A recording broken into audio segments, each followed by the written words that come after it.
నమస్కారం ఘంటారావానికి స్వాగతం. ముందుగా ప్రధానాంశాలు.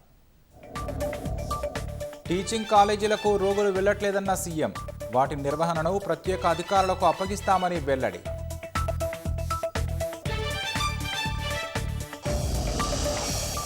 పెట్టుబడుల అంశంపై విపక్షాలది విష ప్రచారమన్న శ్రీధరబాబు.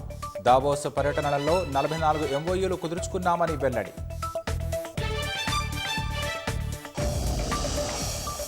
ఫ్రాన్స్ పర్యటనకు వెళ్లనున్న విదేశాంగ మంత్రి జయశంకర్. G7 భాగస్వామ్య దేశాల మంత్రులతో సమావేశం.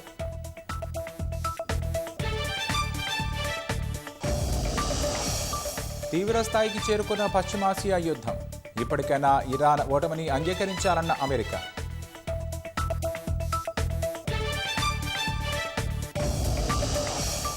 సుప్రీం లీడర్గా ఉండాలని ఇరాన్ నేతలు అడిగారన్న ట్రంప్. తనకు ఇష్టం లేక తిరస్కరించినట్లు ప్రగల్భాలు.